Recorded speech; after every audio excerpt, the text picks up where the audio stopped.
The Sacramento Kings are likely going to be a play-in team this year where they can vie for a playoff spot through the play-in tournament, but they are stuck in mediocrity at the moment. Not bad enough to get a top pick in a loaded 2021 draft, but not good enough to make some noise in the playoffs or likely even make the playoffs. They need to get better, and I'm cautiously optimistic about the Kings' new leadership team.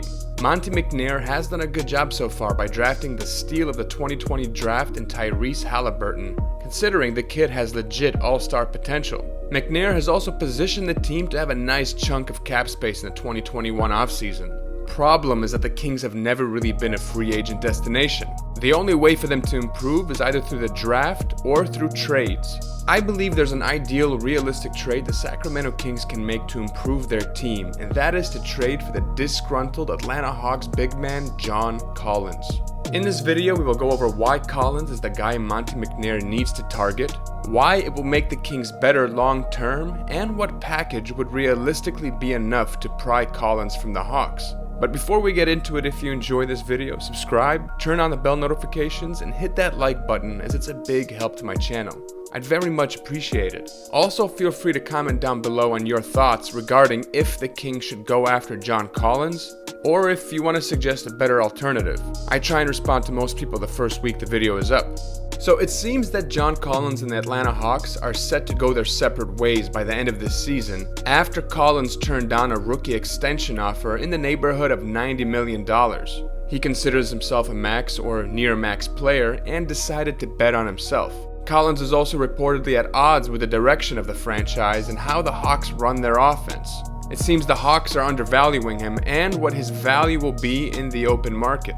Collins can reliably and consistently get you 20 points on high efficiency and 10 rebounds on a nightly basis, not to mention the fact that he can also spread the floor, as he did manage to shoot at a 40% clip from downtown in the 2019-20 season. Collins does need to improve defensively, which he has the tools to do, but he's actually a better defender than most people give him credit for, and has improved in that department every year. John Collins has demonstrated that he can alter shots as opposing players drive to the paint, and is showing potential at switching screens to defend players on the perimeter, in addition to being very active on the boards. He has some versatility on offense, and the potential to guard multiple positions is there.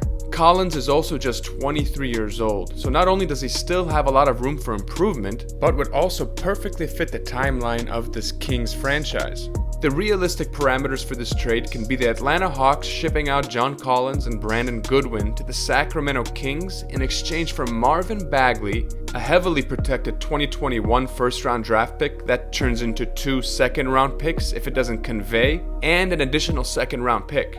When healthy, Marvin Bagley can put up big numbers and be productive. His per 36 stats across his time in the NBA have been 20.6 points and 10.8 rebounds on nearly 50% shooting from the field. Bagley still has that potential that made him the number 2 pick, but still has a lot of room to improve, which is why the Hawks can likely extend him on a far smaller number next season than what Collins just demanded.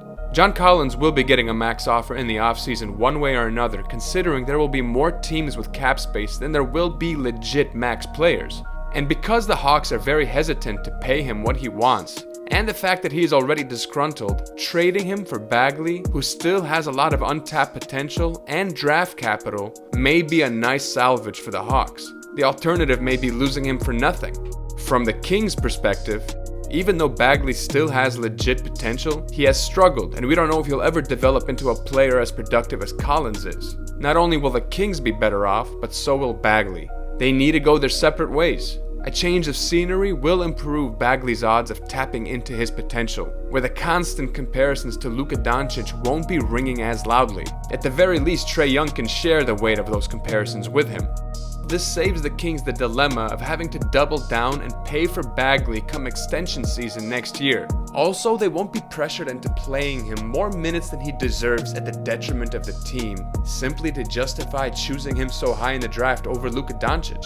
This trade will immediately make the Kings better, as Collins is a better player than Bagley is, while still having potential to get better considering he is still very young. He will be an amazing building block and a more steady, reliable, and productive player for the Kings, as they continue their fight to climb up the ranks in the West. Collins would be a perfect pairing next to De'Aaron Fox, whether it's in the open court or in the pick and roll. He will be a restricted free agent in the offseason, so the Kings can match any offer he gets. Collins won't be cheap, but considering the fact that he still has quite a bit of potential, all the while being able to produce and improve the team right away, will be a justifiable overpay. Remember, the Kings aren't a free agent destination and would have to overpay to get quality players anyway. John Collins has all-star potential and would be an amazing get for Monte McNair.